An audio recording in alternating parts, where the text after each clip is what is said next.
வணக்கம் மக்களே. சர்க்கரை நோயாளிகளுக்கு டாக்டர் கொடுக்காத ஒரு அட்வைஸ் பற்றி இன்றைக்கி பார்ப்போம். இது எனக்கு தெரிஞ்சு எந்த டாக்டரும் கொடுத்து நான் கேள்விப்பட்டதாகவே இல்லை. இப்போ நான் ஒரு 30,000 சம்பளம் வாங்குறவன்.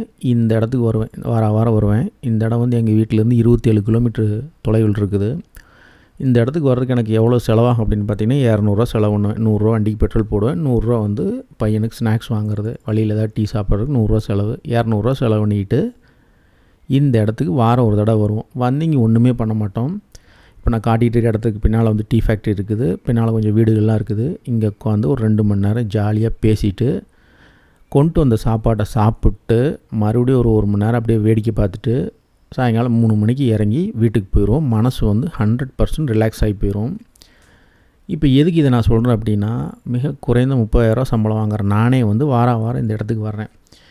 இப்போ டாக்டர்கள்லாம் சர்க்கரை நோயாளிக்கு என்ன அறிவுரை கொடுக்குறாங்கன்னா, திரும்ப அந்த புளிச்சு போன அதே ராமாயணம், கரெக்டாக வேலைக்கு மாத்திரை போடுங்க, சப்பாத்தி சாப்பிடுங்க, வாக்கிங் போங்க, இதையே தான் திருப்பி சொல்கிறாங்களே ஒழிய, யாராவது எங்காவது சொல்கிறாங்களா? வீட்டில் இருக்கிற மனைவி குழந்தைகளை கூப்பிட்டுக்கிட்டு எங்காவது வெளியே போயிட்டு வாங்க, வாரம் ஒரு தடவை ரிலாக்ஸ் பண்ணுங்கள், மனசில் ஸ்ட்ரெஸ்ஸே இருக்கக்கூடாது அப்படின்னு எந்த மருத்துவராக சொல்லி கேட்டிருக்கிறீங்களா?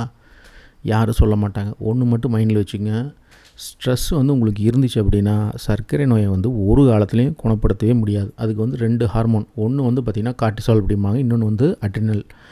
இந்த அட்ரினல் என்ன பண்ணும்னு கேட்டிங்கன்னா ஃபைட் அண்ட் ஃப்ளைட் ஹார்மோன் சொல்லுவாங்க. இது பார்த்திங்கன்னா எந்தெந்த நேரத்தில் இதாகும் அப்படின்னு கேட்டிங்கன்னா, நீங்கள் ஒரு நிறைய இடங்களில் இந்த அட்ரினல் ஸ்பைக் ஆகும். இப்போ பார்த்திங்கன்னா கொஞ்சம் நாளைக்கு முன்னால் எங்கள் வீட்டுக்கு பக்கத்தில் ஒரு வீட்டில் தீ பிடிச்சிருச்சு. அந்த சமயத்தில் நான் ஒரு 15 அடி மதில் சுவரில் ஏணியில் சரசரன்னு ஏறிட்டேன். ஏறுன்னு வரவு தான் தெரியுது. அதுக்கு பிறகு என்னால் இறங்க முடியல. ஒரு 4 பேர் பிடிச்சி தானே இறக்கி விட்டாங்க. அதுதான் இந்த அட்ரினலோட பவர். ஏதாவது எமர்ஜென்சி அப்படின்னா உங்களுக்கு யானை பலம் வரும்னு சொல்லுவாங்க பார்த்தீங்களா, அந்த மாதிரி வேலை பண்ணுறது. இது நிறைய நேரத்தில் சுகரை ஸ்பைக் பண்ணிவிடும். இப்போ கோபம், எக்ஸாமு, வேறு ஏதாவது ஒரு பயங்கரமான படம் பார்க்குறீங்க, அந்த மாதிரி டைம்ல இது ஸ்பைக் பண்ணிவிடும். அதே மாதிரி உங்களுக்கு ஸ்ட்ரெஸ் இருந்ததுனாலும் இந்த அட்ரினல் வேலையை காமிச்சிடும்.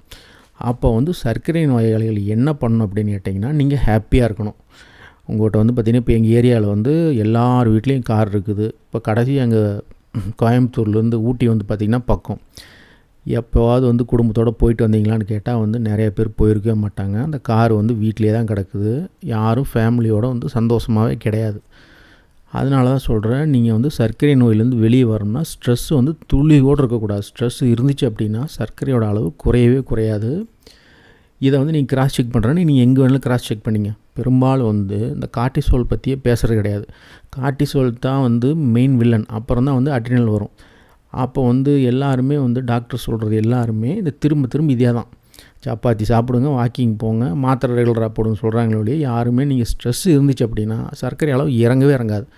நீங்கள் என்ன வேணாலும் பண்ணி பாருங்கள். அதனால தான் சொல்கிறேன், குடும்பத்தோட டைம் ஸ்பெண்ட் பண்ணுங்கள், எங்கேயாவது வெளியே போயிட்டு வாங்க, ஜாலியாக இருங்க. அப்படி இருந்து ஸ்ட்ரெஸ்ஸை கொண்டு வந்தீங்கன்னா தான், மகிழ்ச்சியாக இருந்தீங்கன்னா மட்டும்தான் சர்க்கரை அளவு கீழே வரும்.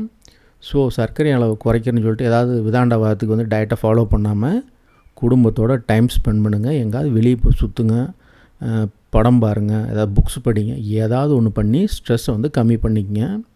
இந்த சேனல் சர்க்கரை நோய் பற்றி நிறைய பேசுவோம். பிடிச்சிருந்தால் சப்ஸ்கிரைப் பண்ணுங்கள். நன்றி, வணக்கம், வாழ்க வளமுடன்.